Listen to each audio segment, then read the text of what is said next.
My name is Hamza and welcome back to my second video. As I told you, my videos is going to be about the Toastmasters journey. As I have just completed my P9, I'm probably gonna give my P10 very soon. After this, I'll be done with my CC manual, Competitive Communication Manual. Now for the second video of my YouTube channel, I'm going to explain about the Icebreaker. The Icebreaker is basically the first project that you have to do. The first project that you have to speak a lot in. It's a very small project, just a 4 to 6 minute project. Later on you'll have like 7 to 8 minute speeches, but this one is just simple and you just need to speak for 4 to 6 minutes. Now let's go through the objectives first. To begin speaking before audience. Now this is very simple, you just need to start speaking. The first objective is very simple and clear. To discover speaking skills you already have and skills that you need some attention on. This first project will let your mentors or your Toastmasters who are there in your Toastmaster club will decide what you have special in you and what you need to focus on. Because every speaker in every speech has to have some recommendations and no one is perfect, so it's naturally perfect to have some mistakes in your speech. Let's start. The Icebreaker is basically just about your introduction, your family's introduction, what you want to become. It's basically a very simple introduction about yourself which covers all the topics that is necessary. Now follow me and I'll explain you all about this first project. This first project is called the Icebreaker. Now the reason why it's called the Icebreaker because there's something which is holding you from the audience and the audience does not know you very well. It's called the ice. Now it's called the Icebreaker because you need to break it in order to introduce yourself to the people. After you finish this speech, you'll successfully break the ice between you and the audience. Now like every speech or a paragraph or any narrative thing that you're writing, you always need an opening, body and a conclusion. Same way for your first speech and all the speeches that you're going to give in life or in the Toastmasters Club, you need an opening, body and conclusion. Now in this first speech, your opening can be very simple. The body should have adjectives and should have various more examples about how you do life and what you have different from others. In this way, the people who are listening to you will know about you and know what is special about you. In the future, they might also take help from you. The conclusion is basically the wrap of all the other things that you said in the opening and the body. Basically, you just conclude everything together to one main point. Like any other speech or a story, your opening needs to be catchy. So you need to add phrases or any proverbs or maybe idioms or quotes could work. Something that could grab the attention of the viewers and the audience. For example, when I did my P1, I had no idea about what to do, so I just added a quote which was very catchy. People were interested, and if people are interested from the starting, they will their way through your speech. And this is one plus point that the evaluators do. Evaluators are the people who judge you and then gives you critical feedback that is very important for your next speeches. You may also note them in your future. Now for your body also needs to be very catchy and attractive. Now the body has to have all the stories and all the main points that you need to give further in the speech. An important tip or a fact. Even though I'm not an authorized person to give a tip, but what I have from my experience is in P1 and P2 and P3, there's no restrictions to use notes.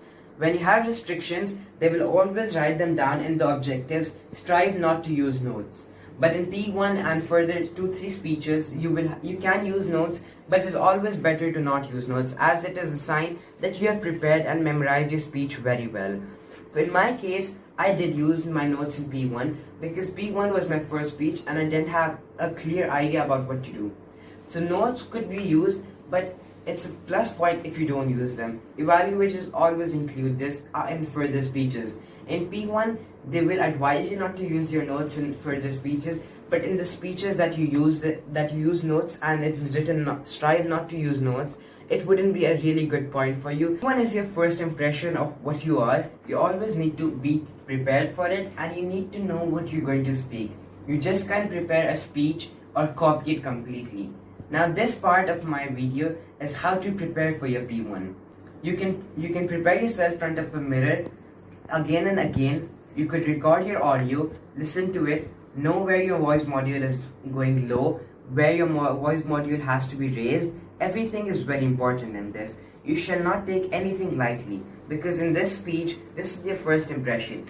And if your first impression is good, people will automatically know how good you are at speaking. So, point number 1, prepare your speech or prepare yourself in front of a mirror. In that way, you will see yourself and you will come to know what body actions you're doing wrong, what gestures you're doing wrong, what facial expressions you need to add, what voice modulations, or how you're looking at the audience, because this gives you in-person view of yourselves. Of course, in the second person view, you cannot see yourself. This is a very good opportunity to memorize your speech and also keep listening to yourself about how you do it better. Next, always do this in front of a group. It's not important to have a mirror in front of a group. You can have at least your family members and probably a friend or two. But during this lockdown, you can just have your friends or your families near you.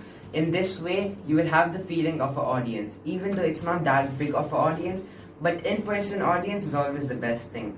Now, we have meetings in Zooms, so it's not a very good point to have a Zoom meeting with your parents as you connected to them. So you can just have a small gathering and do it in person. In this way, you'll be prepared better. Also, third point, when you're giving your prepared speech number 1 in the Zoom meeting, you can have your parents sits next to you. You will have that feeling of that you're sitting in a meeting which you're preparing for a long time. Now, the second last part of my video is basically how you can present your speech. Your speech, you have a big stage, but now in the virtual world, you do not have a big space. Therefore, you can still have a stand near you and you can stand and present your speech. In that way, you look better presenting your speech.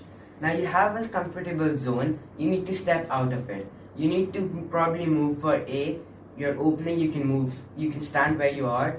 For your body, you can move here, and then further into the body, you can move back to where you were. For the conclusion, you could probably move to your left.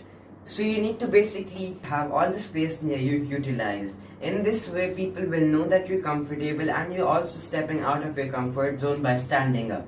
Most people don't give a very big thing about standing up and giving their speeches, which also doesn't leave them really good impression on the first audience. And please also remember, while you're giving your P1, you do not need to be afraid of the audience. Think that your audience are friends and they're eager to help you. They're actually eager to help you because the evaluation panel, your evaluator or your mentors are really eager to help you, eager to make you succeed in life.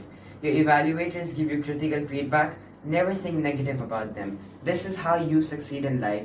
And because successing is not all about having sweet things in the way, you also need to learn from your mistakes.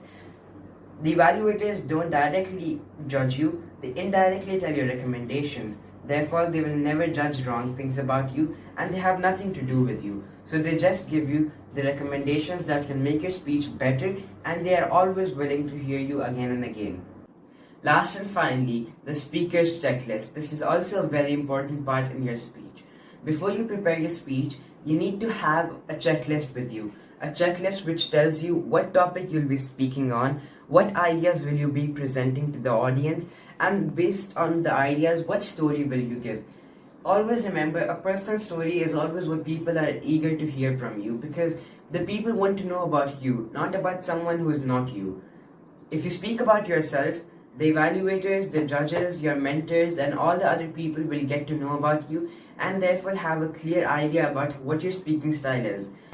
So everyone has their own different speaking styles. You could be a motivational speaker, you could be a humorous speaker. In further after you're done with your P4 or P5, you can also take part in the international contest, the humorous contest, basically the annual contest. They come once in a year and be sure to take part in them. Even though you lose or you win, it's just a part of the competition or the annual contest. You just get to learn from them and you get to know what you have done wrong in your speech. Don't always think that you are wrong and you cannot do better. Always by the recommendation that you get from your mentors after you're done from the annual contest always helps you. The next time you get bigger and you get better. For every speaker, your Toastmaster of your club always assigns you a mentor. For example, if I'm a mentor of a kid who is just doing his P1 or his P2 or his P3, my job is not to give him bad feedback or just discourage him. My job, a mentor's job, is to give him a critical feedback, a feedback which he can use in his speech. Now, you should never misjudge your mentors or your evaluators. They just give you recommendations or your feedbacks. They don't give you bad points or something which is not right in you. They always think hard to give you right points or give you feedback that you can benefit from or use it in your further speeches. Thank you for spending your time for me. Hope you benefit from my second video. Actually, this is my first main video, second video in my channel. Now, for those who give in P1, don't take stress, give your best, and hopefully you might win. But remember, winning and losing is not very important. All you need to do is participate and get the feedback from the judges or your mentors. Always stay connected with your mentors because they're the one who can also stabilize you and your speech. Thank you and have a very nice day.